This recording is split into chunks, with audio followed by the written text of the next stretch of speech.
আসসালামু আলাইকুম প্রিয় দর্শক, আমন্ত্রণ জানাচ্ছি তরঙ্গ সংবাদের এখনকার আয়োজনে। প্রথমে থাকছে সংবাদ শিরোনাম। আওয়ামী লীগও এখন চায় তত্ত্বাবধায়ক সরকার। সশস্ত্র বাহিনী জাতির আস্থার প্রতীকে পরিণত হয়েছে বললেন তারেক রহমান।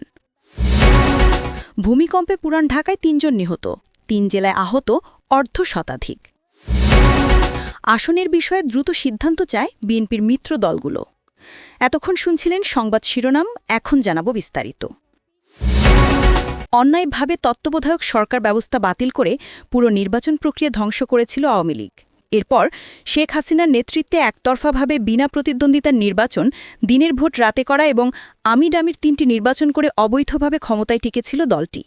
সেই সময় বিরোধী রাজনৈতিক দল, সুশীল সমাজ, আইন ও সংবিধান বিশেষজ্ঞ কিংবা আন্তর্জাতিক মহলের বারণের পরেও চরম একগুঁয়ে অবস্থায় ছিল দলটি। তবে ২৪-এর ৫ আগস্ট ছাত্র জনতার গণ-অভ্যুত্থানে পতনের পর দেশের রাজনীতিতে যে বাক পরিবর্তন হয়েছে, এই বাক পরিবর্তনে বিএনপি-সহ বিরোধীদের দাবিটি এখন আওয়ামী লীগ করছে। দলটির নেতারাও বলছেন, তারাও নাকি এখন নিরপেক্ষ তত্ত্বাবধায়ক সরকার ব্যবস্থার অধীনেই নির্বাচন করতে চান। একসময় এই দাবি ছিল বিএনপি ও জামায়াতে ইসলামী-সহ ২০ দলীয় জোটের। অন্যদিকে আওয়ামী লীগ এবং তাদের মিত্র ১৪ দল ছিল তত্ত্বাবধায়ক সরকার বাতিলের পক্ষে। কিন্তু ইতিহাসের কি নির্মম পরিণতি!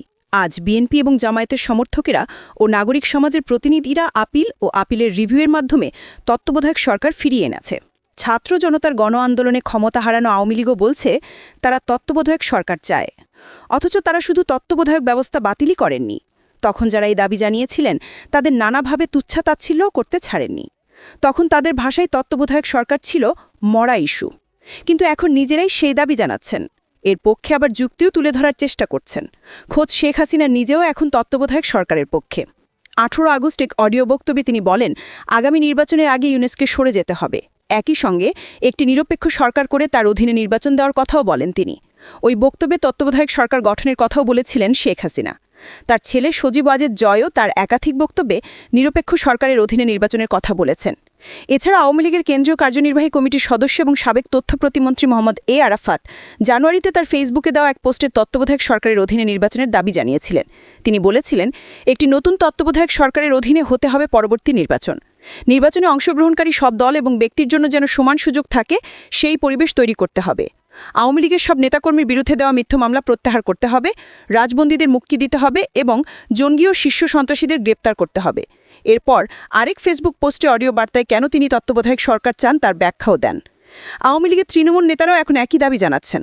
২২ অক্টোবর আওয়ামী লীগ সাধারণ সম্পাদক ওবায়দুল কাদেরের ভাই এবং নোয়াখালীর কোম্পানিগঞ্জ উপজেলা আওয়ামী লীগের সভাপতি ও বসুরহাট পৌরসভার সাবেক মেয়র আব্দুল কাদের মির্জা পুনরায় তত্ত্বাবধায়ক সরকার ব্যবস্থা গঠনের কথা বলেছিলেন।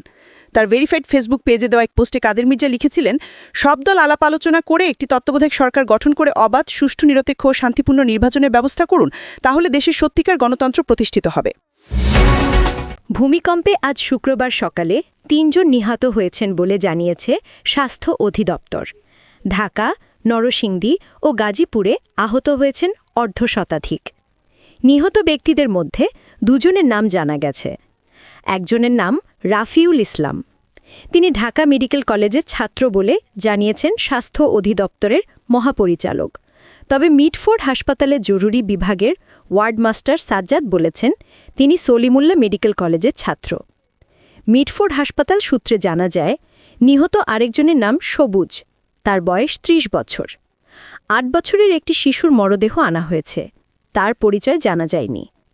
স্বাস্থ্য অধিদপ্তরের পরিচালক হাসপাতাল ও ক্লিনিকগুলোর আবু হোসেন মোহাম্মদ মইনুল আহসান জানান, sir Salimullah medical college Mitford হাসপাতালে চিকিৎসাধীন অবস্থায় ৩ জন মারা গেছেন।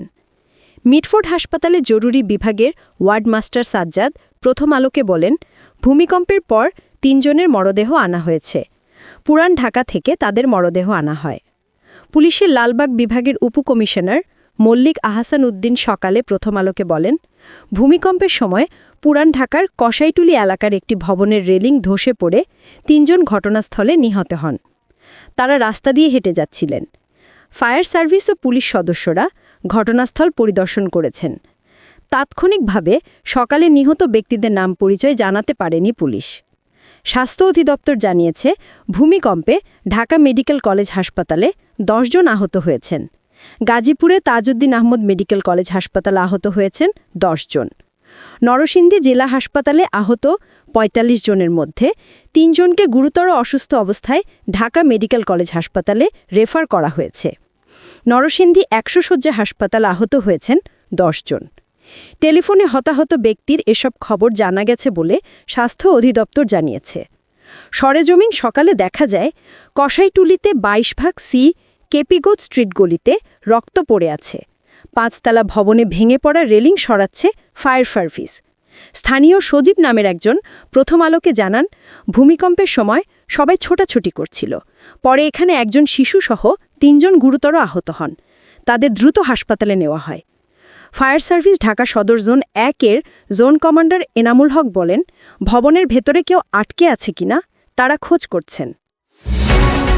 সশস্ত্র বাহিনীর বলিষ্ঠ ভূমিকা এই বাহিনীকে জাতির আস্থার প্রতীকে পরিণত করেছে উল্লেখ করে ভবিষ্যতেও এই ভূমিকা অব্যাহত থাকবে বলে আশা প্রকাশ করেছেন বিএনপির ভারপ্রাপ্ত চেয়ারম্যান তারেক রহমান।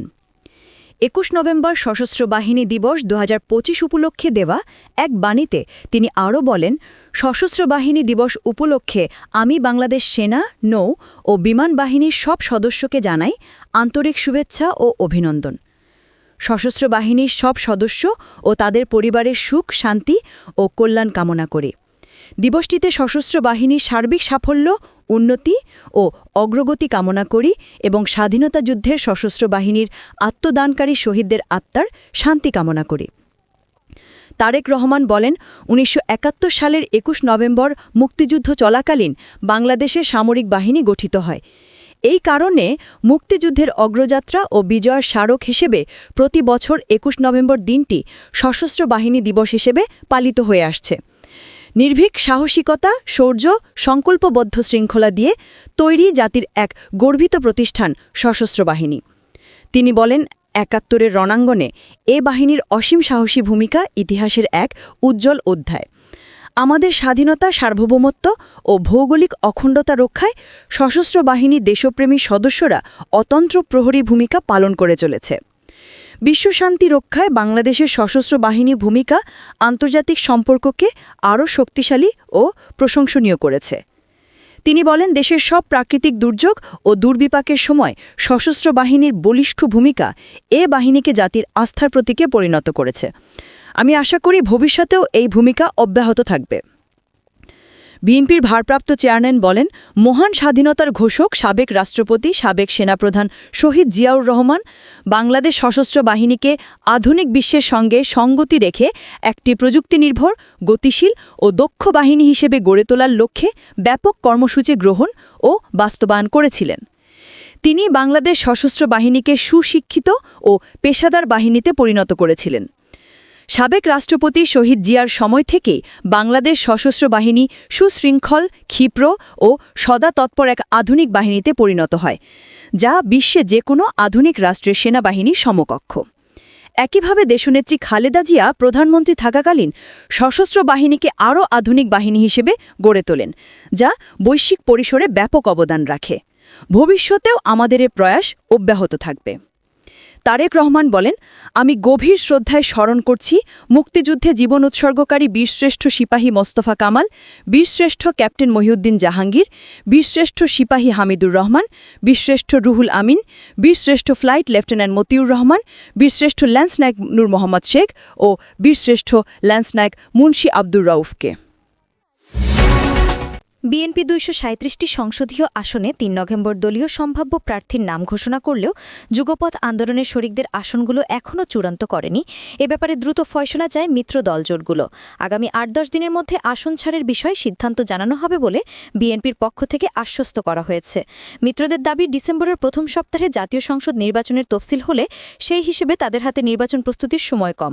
তাছাড়া আসনের বিষয়টি সুরাহা না হওয়ায় তাদের নির্বাচনে আসনগুলোতে বিভ্রান্তি সৃষ্টির পাশাপাশি পরিস্থিতি জটিলতর হয়ে উঠছে। এ কারণে বিষয়টি দ্রুত সুরাহা চান বিএনপির দীর্ঘদিনের আন্দোলন সংগ্রামের সঙ্গীরা। আসন সমঝোতার বিষয়ে আলোচনার জন্য বিএনপির মহাসচিব মির্জা ফখরুল ইসলাম আলমগীর ও দলটির স্থায়ী কমিটির সদস্য নজরুল ইসলাম খানের সঙ্গে মঙ্গলবার বৈঠক করেছেন দুটি মিত্র জোট, 12 দলীয় জোট ও জাতীয়তাবাদী সমমনা জোটের নেতারা। বৈঠকে মিত্রজোট দুটির নেতারা বলেছেন, এই দুটি জোট থেকে যারা 2018 সালে নির্বাচনেও বিএনপির পক্ষ থেকে আসন ছাড় পেয়েছিলেন, তাদের বিষয়টি ঠিক রেখে নতুন করে যাদের আসনে ছাড় দেওয়া হবে বিষয়টি দ্রুত ঘোষণা করা উচিত। কারণ বিষয়টি ঝুলে থাকায় তাদের জোটের সম্ভাব্য প্রার্থীরা পুরোদমে নিজেদের আসনে প্রচারণে নামতে পারছেন না। তাছাড়া ওইসব আসনে বিএনপির মনোনয়ন প্রত্যাশীরা সক্রিয় থাকায় পরিস্থিতি আরও জটিল হচ্ছে। এতে বিভিন্ন আসনে বিএনপির সঙ্গে মিত্র দলজোটগুলোর স্থানীয় নেতাকর্মী সমর্থকদের ঝামেলাও বাড়ছে। আসনের বিষয়টি চূড়ান্ত হয়ে গেলে এরকম পরিস্থিতি আর থাকবে না। মঙ্গলবারের বৈঠকে যোগ দেওয়া 12 দলীয় জোটের মুখপত্র ও বাংলাদেশ এলডিপির চেয়ারম্যান শাহাদাত হোসেন সেলিম গতকাল বুধবার ইত্তেফাককে বলেন, বৈঠকে আমরা আমাদের পক্ষ থেকে সব ধরনের যুক্তি তুলে ধরেছি, সৃষ্ট নানা সমস্যার কথাও জানিয়েছি। বিএনপি মহাসচিব জানিয়েছেন, বিষয়টি নিয়ে দ্রুতই তারা দলের ভারপ্রাপ্ত চেয়ারম্যান তারেক রহমানের সঙ্গে আলোচনা করবেন। সব মিলিয়ে কয়েকদিনের মধ্যে এটা ফয়সালার বিষয়ে তিনি আশ্বাস দিয়েছেন। এই বৈঠকে থাকা আরেক মিত্রজোট জাতীয়তাবাদী সমমনা জোটের প্রধান ও এনপিপির চেয়ারম্যান ডক্টর ফরিদুজ্জামান ফরনাদ ইত্তেফাককে বলেন, আমরা আমাদের জোটের পক্ষ থেকে মতামত তুলে ধরেছি, কয়েকদিনের মধ্যে বিষয়টি চূড়ান্ত করা হবে বলে বিএনপি নেতৃত্বয় আশ্বস্ত করেছেন। সমমনা ও যুগপৎ আন্দোলনের শরিকদের আসন ছাড়ের বিষয়টি চূড়ান্ত করতে মিত্র জোটগুলোর কাছে সেপ্টেম্বরের শেষ দিকে তাদের চাহিদাপত্র চেয়েছিল বিএনপি। এর অংশ হিসেবে 12 দলীয় জোট বিএনপির কাছে একটি তালিকা দিয়েছে। এতে আগামী নির্বাচনে 18টি আসনে ছাড় চেয়েছে 12 দলীয় জোট। জাতীয়তাবাদী সমমনা জোটও বিএনপির কাছে প্রার্থী তালিকা দিয়েছে। বিএনপির কাছে 8টি আসন চেয়েছে এই জোট। জানা গেছে, মঙ্গলবারের এই বৈঠকে বিএনপির মিত্রদল কর্নেল অবপ্রচা অলি আহমদের এলডিপি নিয়েও আলোচনা উঠেছে।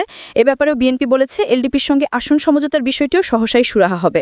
উল্লেখ্য, অলি আহমেদের এলডিপি ইতোমধ্যে শতাধিক আসনে দলীয় প্রার্থী ঘোষণা করেছে। এছাড়া বিএনপির মিত্রদল জোট গণতন্ত্র মঞ্চ ও গণফোরামকে কয়টি আসনে ছাড় দেওয়া সম্ভব তা নিয়েও আলোচনা চলছে। নুরুল হকের নূরের গণ অধিকার পরিষদকেও বিএনপি একাধিক আসনে ছাড় দিতে পারে বলে জানা গেছে। এদিকে জোট মনোনীত প্রার্থী হলেও জাতীয় সংসদ নির্বাচনে প্রার্থীদের প্রতিদ্বন্দ্বিতা করতে হবে নিজ দলের প্রতীকেই, অর্থাৎ সংশ্লিষ্ট প্রার্থী যেই দলের